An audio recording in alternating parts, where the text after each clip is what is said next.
Michael Scoomhole, homeschool bully.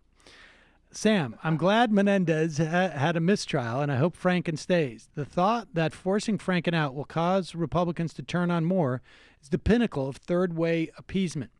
Politics is douche fight, and our bags are empty. We need to start bringing full douchebags to the fight. We will never shame Republicans. P.S. Your proposed estate tax is 90% over $2 million, indication of your personal net worth. I would say, yeah, of course.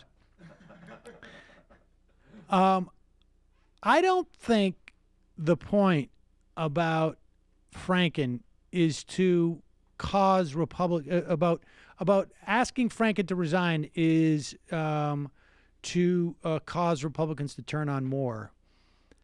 I do think the idea is that the reality is, for better or for worse, it is going to be much harder for him to be effective as a senator.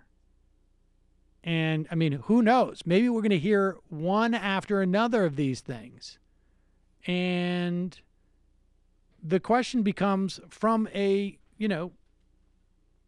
partisan perspective, what's the value of having him here? It's not, I don't subscribe to the notion of, he doesn't deserve this, but I'm sorry. First off, you're a political person, but you've also, you have basically taken out loans and interest has accrued, and, nobody was there for these victims saying, you don't deserve this. And it didn't matter that they didn't deserve it. So I do think broadly, big picture, I agree with you about Franken, but I do think at this point, from a political perspective, we are going to have to start looking at some of the things that people bring up when they try to say that these are essentially political. Because it's just first of all, I have no doubt if you look at the numbers, there was I forget who did this, but like all these other places, I'm sure systemic sexual harassment is an issue in Congress generally. Oh, of course. And the problem is a lot of people are going to be exposed, and that's a really good thing. And it's also going to become But only the Democrats will be under pressure to resign. That's true. Which is true. The problem. So there's going to need to be it's one thing if it's just Franken.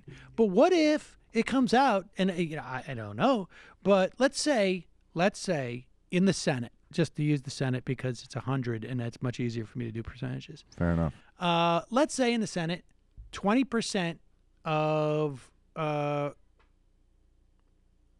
let's say 20%, let's call it 25% of the Senate, there are men who have been grabby, who have been, let's just assume no sexual assaulters, because let's just keep it all within apples to apples, right?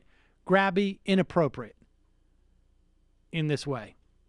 And I guess in some ways, if, what that woman said, he assaulted her by, sticking his tongue down her throat. But if that is the case, and there are 10, let's say, Republicans and 10 Democrats, and only the Democrats will admit to it and resign, there's going to be a problem. This is going to be a big problem. And I also think just more generally, it's going to become it will be politically weaponized eventually, even on people where those charges will be substantiated. I think that is going to happen. Because even the one I saw that. I think I have no doubt. What's her face in Daily Beast wrote that piece. Who? Aaron Ryan. Yes. What piece?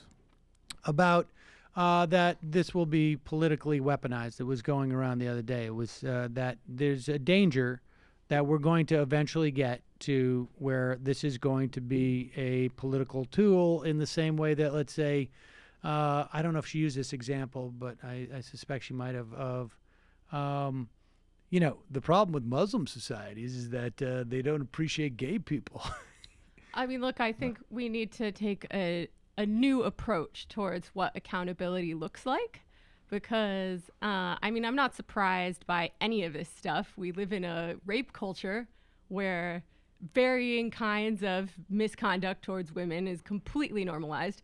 So unless we can throw all men into the ocean and start over again with new people, we're going to have to figure out a way to deal with the people that we have now. And what do we do? I mean, that is the problem. It's like if we don't have Franken resign in this instance, like how is he held accountable? well, I think we're seeing it right now. Like he's apologized and the woman accepted his apology. But there's a and second woman. He may have to apologize some more. And What if there's 20 that he's grabbed their ass while taking a picture? I mean, honestly, like this is the thing. It's like if you get out there and you defend Franken at this point, and this is the political liability. Like he should not resign unless 4 more women come out and say that he grabbed their ass while taking a picture. I mean, this is the point I was making before. Like, even with someone as horrible and monstrous as Terry Richardson, like, if you're willing to take a second look at your behavior and have a dialogue with the people you've wronged, I think there's a path to being reintegrated into civil society. And raise the overall base of standards. But reintegrated implies that they're taken out. I mean, in other words, like, does he stay as senator during this time? And then I would say, from a partisan perspective, with all due respect to Al Franken, he can do this on his time. But when he's doing this as a senator, he's doing it on my time.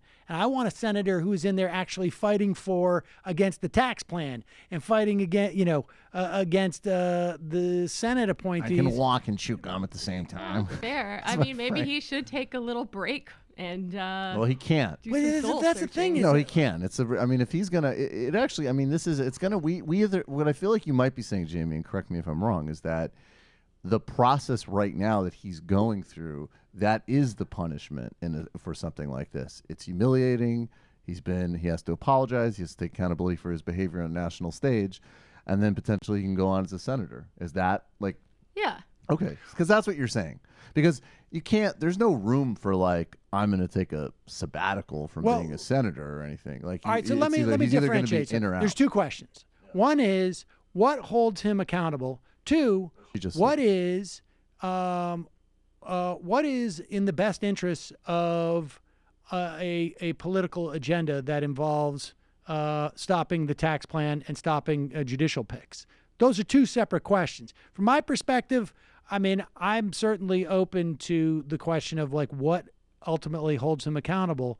But on the other one, it's like, you know what, dude? If you got to spend your time making reparations, which I think you should, I want a senator who's going to be 100% doing senator shit. And that's when maybe there's a call. But the problem is that those 2 things get conflated. Because we will get to the point, if there were 20 senators, right, who are all accused of this in some ways, then they would all be just as effective as they were today. Right. Because they're all dealing with that same liability. Well, that's where there's things that are going to come up with like sound tasteless that you're going to have to start. Like if the governor of Minnesota was a Republican, I would be pretty much like, nope. Yeah. But he has a Democrat, so maybe he needs to get the fuck out. Yeah. That's the problem, is that you're sort of relying on the idea like, wait, maybe this is we're talking retail. What if this is wholesale? And there's right. We're going to you can't, if you're going to apply this standard because there's a Democratic governor, you got to figure out a way about making it universal. Yeah, well, I don't think the Republicans are ever going to care about this stuff. And I think a lot of Democrats only pretend to care about it. Yep. Hi, folks. Sam Seder here. We still need your help on our Patreon page. YouTube ads have come back, but not nearly as much as we had before. So if you can help us out, any little bit helps. Head over to our Patreon page right at this URL, and you'll help us keep helping you by making videos